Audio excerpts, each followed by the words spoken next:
If you desire to walk in alignment with your purpose, to live a life of joy, abundance, and fulfillment, you've come to the right place. This is Sarah Locke, and welcome to Purpose Unlocked. Today, we're going to talk about imposter syndrome and how to overcome it. I was inspired to talk about this because Alex Hormozi recently put out a statement that said, "It's not imposter syndrome, you're just not good enough yet." And I love Alex Hormozi, and while there's plenty of things about the statement that I agree with, he received a lot of flack for what he said. But he has made a similar statement about imposter syndrome previously, in which he stated, "You're not struggling with imposter syndrome. You're a student pretending to be a teacher. No students say they feel like frauds for trying to learn."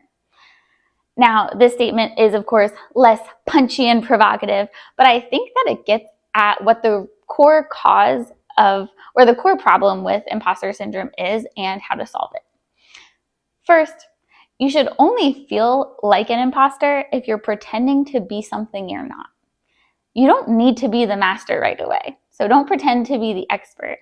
If you're new at something, you're allowed to be new, and you're expected in those situations to learn.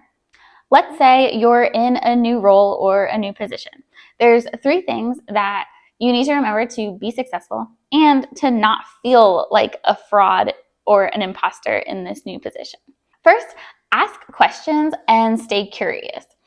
If you're new at something, and even if you're an expert, it is absolutely impossible for you to know everything that there is. And people are going to want you to ask questions because they're going to know that you're there to learn. And it's important that you stay curious because for the rest of your life, there's always going to be other people that know things that you don't. So whatever position you're in, whether you're a beginner or a lifelong learner, this is something that you need to keep in mind. It's a very valuable skill. Number 2 is remember there's someone who believes in you or thought you were qualified to do that job. That's why you're there. So remember that you're valuable and you deserve to have a seat at that table. This was something that I had to keep in mind when I was thrown into project management for the first time. I became a project manager on a project almost by default, and I couldn't even believe that they trusted me to do this job that I had never done before. But someone trusted that I could do it, and I was going to prove them right. So if someone thinks that you deserve to be there, you do. And make sure that you're putting in the effort to prove them right and to get the job done. And yes, you're going to mess up, and that's okay, and you're going to learn and you're going to get better. But don't forget you deserve to be there and do your best to prove them right. And finally, number 3, make sure you're asking for feedback, asking if there's something that you can do better, or admit if you think that there's something that you can do better. Part of project management is asking for feedback at the end of every project, so you can ask the team what parts of the project could have gone more smoothly. And as you're seeking feedback, there could be things that the whole project team could have done better, but there are certain things that you as an individual, I know me for myself, there's plenty of times that I had made mistakes and I tried really hard to not make them again. That's how we learn. So it's okay to make mistakes. It's very, very valuable to gather feedback. So seek that very often and try to improve as best you can. Now, let's say you do all of these things and you're still struggling with feelings of not feeling quite good enough. Now we need to work on your confidence. So how do you build your confidence? You're going to want to compile a stack of evidence that proves that you are who you say you are. The first step of that, which I know you've probably heard a million times, is keep the promises that you make to yourself. Whether that's getting up early, going to the gym, reading more and scrolling less. Don't get that confused. Reading more, scrolling less. Any of those promises that you're making to yourself, make sure that these are healthy habits. They're things to move you in the right direction, and that you're keeping those promises to yourself because those things are going to be good for your physical health, your mental health, and your overall confidence. So show up for yourself, because if you don't, no one else will. Then you're going to fix the way that you're talking to yourself. The negative self-talk needs to stop.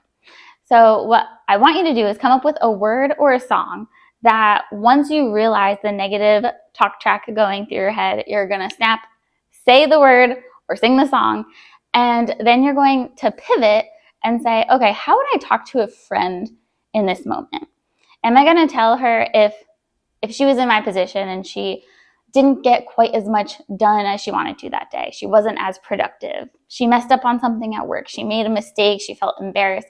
Am I going to be like, wow, you were lazy. I can't believe you made that mistake. You must feel really terrible. That's awful. No, I'm going to say things like, look, tomorrow's another day. So you messed up. It's okay. You're going to get to bed early.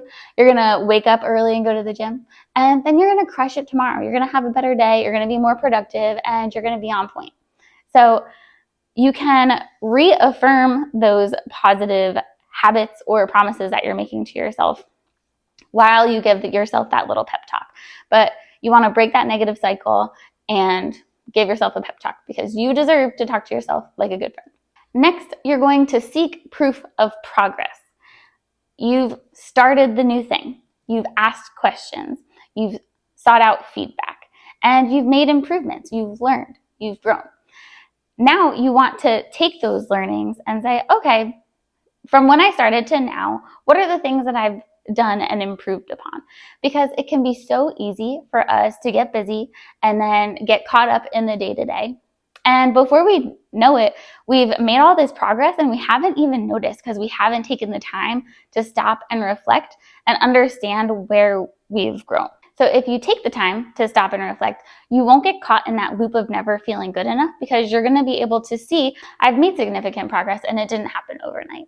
But you're going to be able to see how much you've changed and you should be really proud of that. And then finally, now you get to step into that new identity. You've done the thing. Okay, you're no longer the novice, the beginner. Are you the expert yet? Probably not. But you still have plenty of things to learn from and grow. And don't forget that you're not done. One of the cool things about this life is there is no end to the amount of knowledge that you can accumulate. There's no end to self-improvement and getting better. But don't forget to stop along that path and recognize the small wins, recognize your growth, because it's easy to slip back into that pattern of the busy day-to-day and not recognizing the progress that we've made, and to get sucked back into that loop of not being quite good enough. This could be so much better. So stop and recognize the progress that you've made. And you're going to see you're no longer the imposter. You're really doing the thing. So if this has served you, I hope that you get out there and kick imposter syndrome's butt.